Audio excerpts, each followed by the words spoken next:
Peoples party نے 27ویں آئینی ترمیم کی کن شقوں پر اتفاق نہیں کیا؟ CEC اجلاس کی کیا تفصیلات ہے، جانیں گے سنجے سادھوانی سے۔ بتائیے گا سنجے۔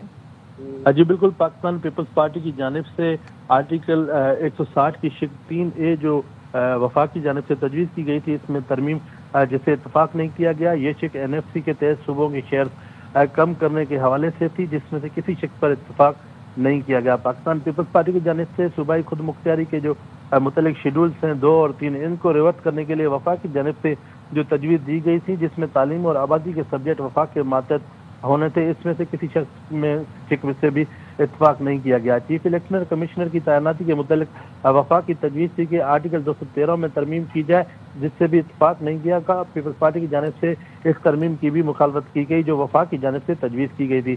پیپلز پارٹی کی طرف سے وفاق کی جانب سے آئین کے آرٹیکل 63(1) اور C میں جو ترمیم تجویز کی گئی تھی، اس سے بھی اتفاق نہیں کیا گیا، اور یہ ترمیم جو ہے دوہری شہریت کے متعلق سول سرونٹ ملازمت اور دوہری شہریت جو رکھنے والے ملازمن ہیں ان کے متعلق تھی۔ اس کے علاوہ پاکستان پیپلز پارٹی کی جانب سے جو ایگزیکٹو مجسٹریٹ ہیں، یہ انتہائی اہم ترمیم وفاق اس پر کوشش کر رہی تھی۔ وفاق کا پیپلز پارٹی پر اس ترمیم کے متعلق کافی دباؤ تھا، جس کے تحت جو ہے وہ آئین کے آرٹیکل 175 اور ان کی شق 3 میں تبدیلی جو ہے وہ وفاق کی جانب سے تجویز کی گئی تھی، اور وفاق کی جانب سے اس ترمیم کے حوالے سے پیپلز پارٹی کو خصوصی طور پر درخواست کی گئی تھی کہ کم سے کم اس ترمیم سے اتفاق کیا جائے، لیکن پاکستان پیپلز پارٹی کی جانب سے موجودہ جو وفاق کی جانب سے یہ ترمیم تھی، اس سے اتفاق نہیں کیا گیا۔ یہ ترمیم ایگزیکٹو میجسٹریٹ کے اختیارات کی بحالی کے متعلق تھی۔ پیپلز پارٹی یہ سمجھتی ہے کہ ایگزیکٹو میجسٹریٹ کے اختیارات بحالی کرنے سے جو اس وقت انتظامی نظام ہے اور جو انتظامی ڈھانچہ ہے، اس میں جو کا سامنا کرنا پڑے گا۔ پولیس اور جو ڈپٹی کمشنرز ہیں وہ دونوں آمنے سامنے آئیں گے، جس سے یہ ڈپارٹمنٹ چلانا مشکل ہوں گے اور کافی مشکلات کا سامنا کرنا پڑے گا۔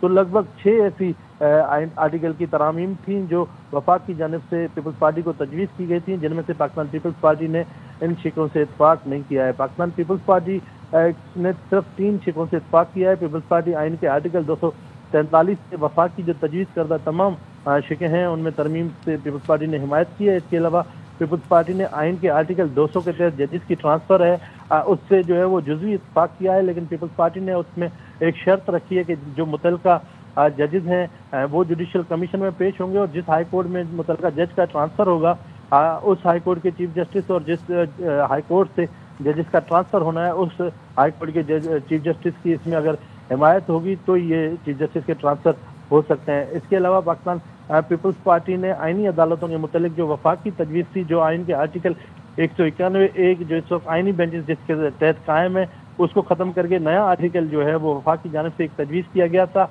جس سے بھی پاکستان پیپلز پارٹی کی جانب سے اتفاق کیا گیا ہے۔ تو وفاق کی جانب سے جو اب تک سامنے آئے ہیں نتائج، اس کے مطابق 10 ایسی ترامیم تھی جو وفاقی ترمیم کرنے سے صوبائی خود مختاری پر کوئی قسم کا سمجھوتہ نہیں کر سکتے، یہ صوبائی خود مختاری کے خلاف ہے۔ بہت شکریہ سنجے۔